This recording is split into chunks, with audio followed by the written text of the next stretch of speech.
Major support for the 10 is brought to you by Protocase, builders of electronic enclosures for scientists, engineers, and innovators, the Cape Breton Partnership, and the Cape Breton Regional Municipality, 45 Drives, experts in large storage, and Navigate Startup House.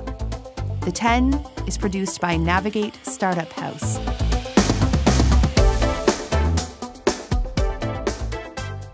I am here to speak tonight about music. It's my topic, more specifically the Cape Breton Music Industry Cooperative, who we are, what we do, and why we do it.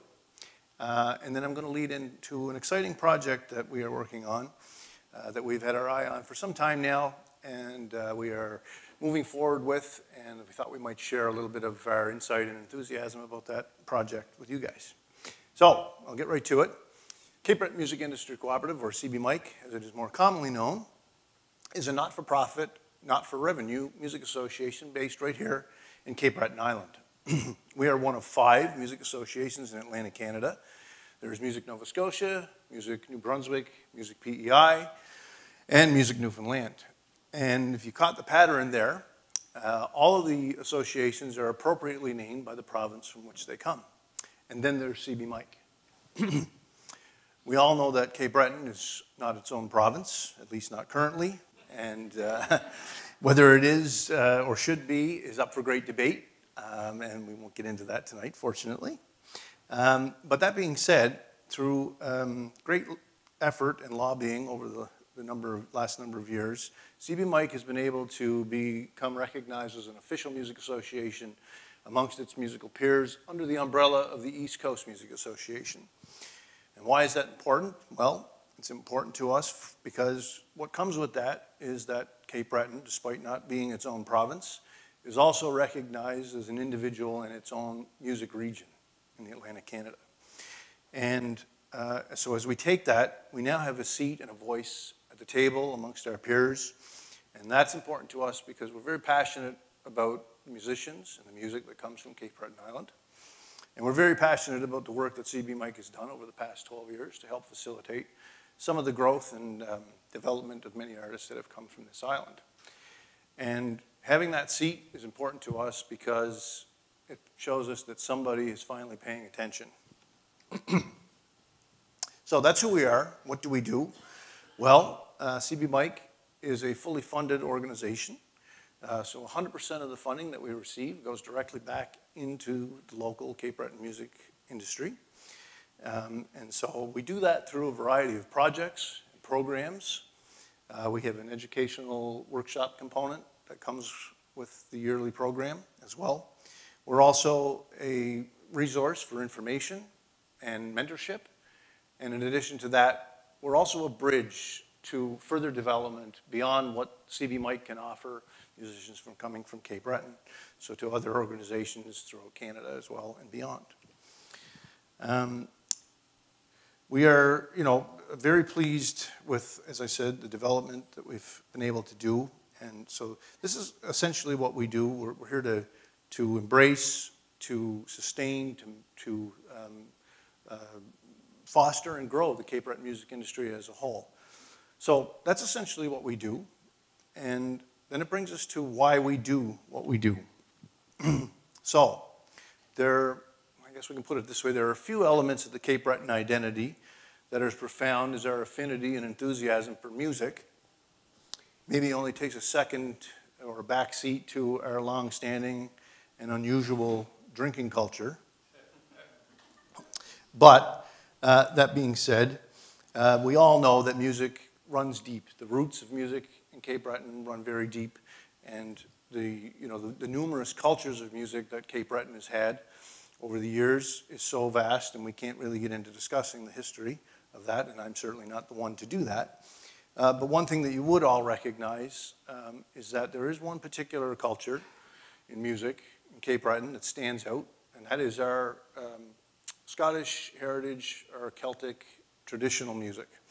And why that stands out is because that is who we are recognized as around the world. And that's a very important element. And so whether you're a fan of the genre or not, it is important that we maintain that we sustain that, and that we embrace that and we never let it go away because it's very important to us. We also think that we're much more than that, and I truly believe that. And so we like to think that Cape Breton is not so much traditional music, but that Cape Breton is more a tradition of music. And when we look at some of these faces, and you guys would probably recognize most of them or all of them, these people have done amazing things. They've all come from small communities and towns in Cape Breton Island.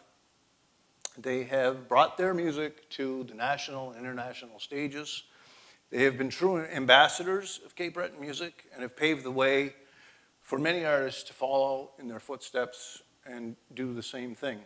The output of incredible talent that you see right here is a staggering amount of people coming from this tiny little island. And we think, I don't know exactly what the ratio is of people to musicians in Cape Breton, but it's likely very high. and when we look forward, we see the very same trend is happening now. So this is a whole new generation, a whole new roster of musicians that have followed in the footsteps of their predecessors and are doing the exact same thing. These folks are touring around and performing at major international festivals and events and bringing Cape Breton music to the world stage. And we have to be very proud of that. And so when I say, well, you know, what do we do? Well, this is what we do, and this is why we do it. We're very proud of what comes out of this island. Again, it's no secret to the level of professional musicianship that comes from here, and we should be very proud of that. So that brings me to our project that I wanted to speak about. It's a long and very in-depth project. There's far too much that we can go into tonight. So I wanted to try and summarize it the best that I possibly could. That would give you a little taste of what we're thinking, where it's going, and what it would take to do. And so I'm just going to read you a little clip here, or a little tidbit. And this comes from Music Canada. And it says that Music Canada has recognized that cities around the world are increasingly noticing the potential of music as a driver of employment and economic growth, far beyond its long-acknowledged culture and social benefits, and have been actively supporting the development of this plan. And so Music Canada has been doing this. In Canada, they have recognized certain areas throughout the country that stand out as potential places to develop music cities. And one of those places is Cape Breton Island. So that becomes very exciting to us. So now there is another component here, and if you look, so you'll see the concept of Music City, and then to the right we have Music Island. And I'll try to explain how it evolves to that in a second here. So there's another company called Sound Diplomacy. And Sound Diplomacy are the company and the group that have taken the nuts and bolts of the Music City concept. They have evaluated it very deeply and investigated the concept very deeply. And they have taken all that information and they have taken the nuts and bolts of that and have developed the blueprints or the roadmap to building a successful music city. There are several music cities around the world. I'm just going to read a couple here just so you kind of get a concept of it. We have London, England, Calgary, Vancouver, Columbus, Ohio, Sydney, Australia, Melbourne, Australia, Adelaide, Denmark, Gander, Newfoundland, London, Ontario, Hamburg, Austin, Nashville, Belfast, Berlin, and Amsterdam. And that doesn't even begin to scratch the surface of how many music cities there's successfully been developed through the Sound Diplomacy program.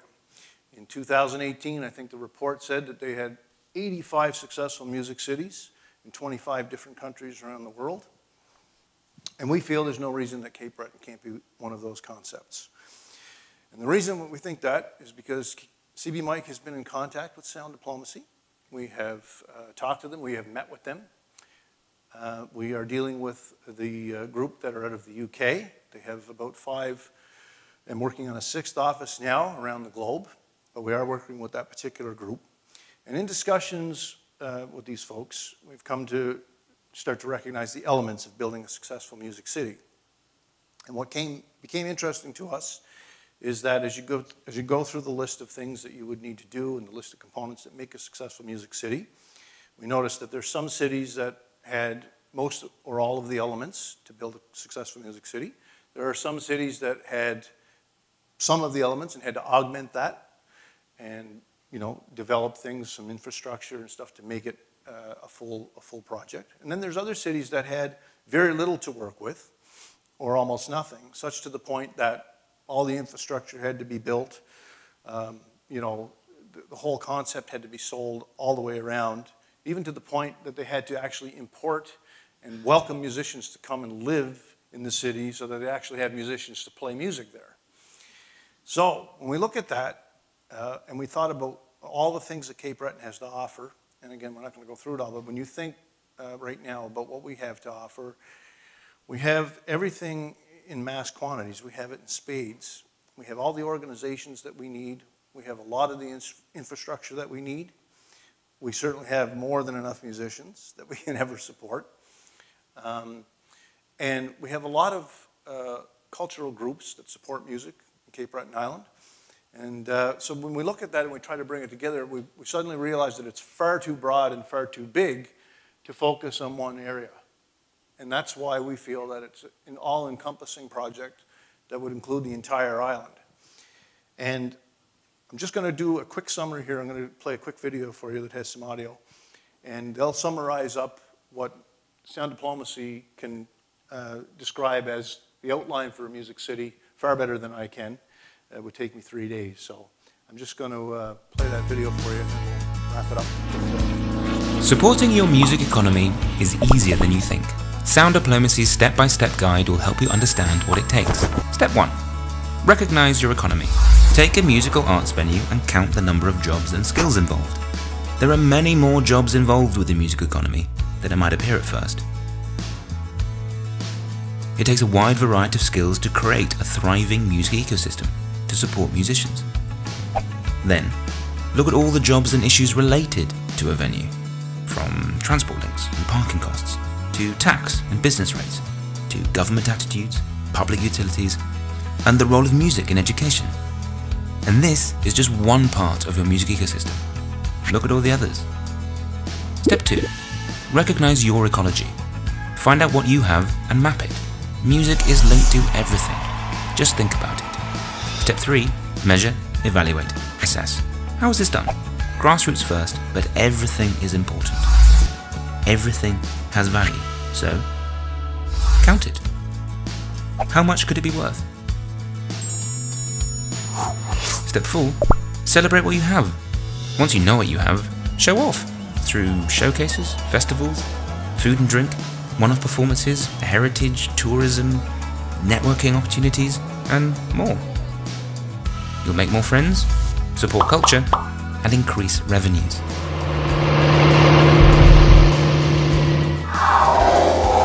Step 5. Remember, music must support everyone, across all genres.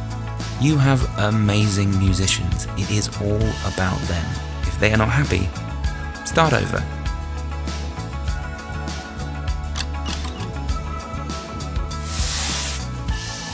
Step 6. Review, repeat, assess. And to learn more, talk to us. Sound Diplomacy. Get more out of music.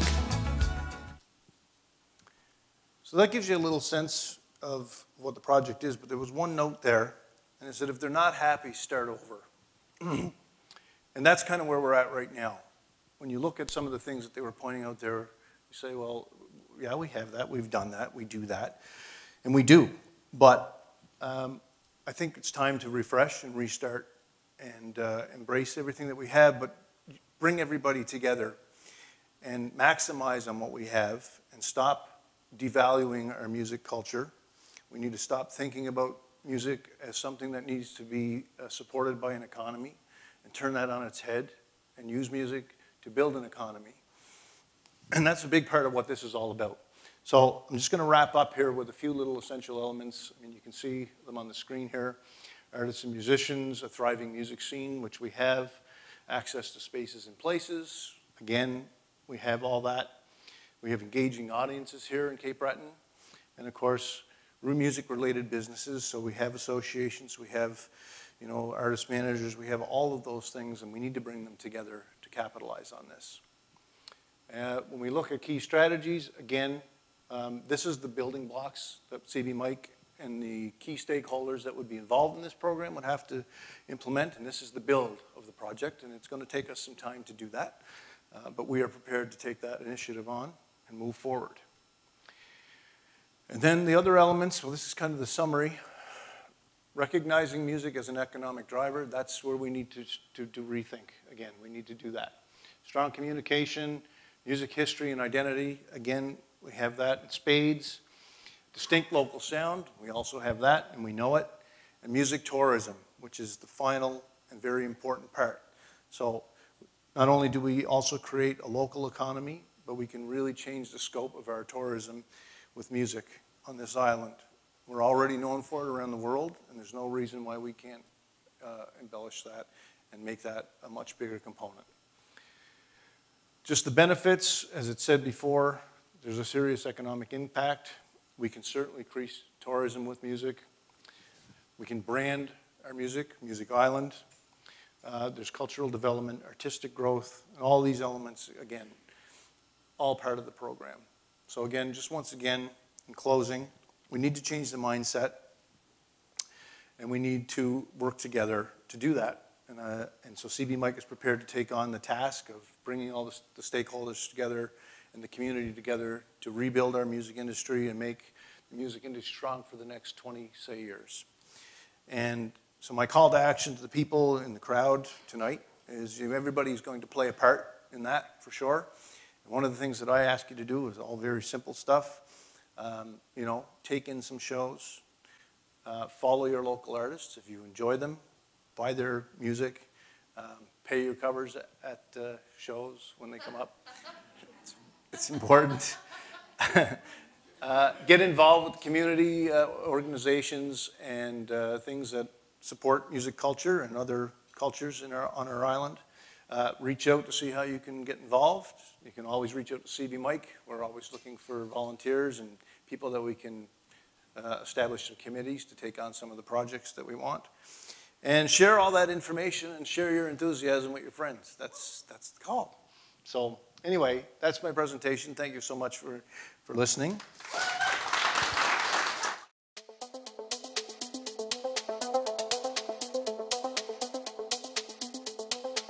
The 10 is produced by Navigate Startup House.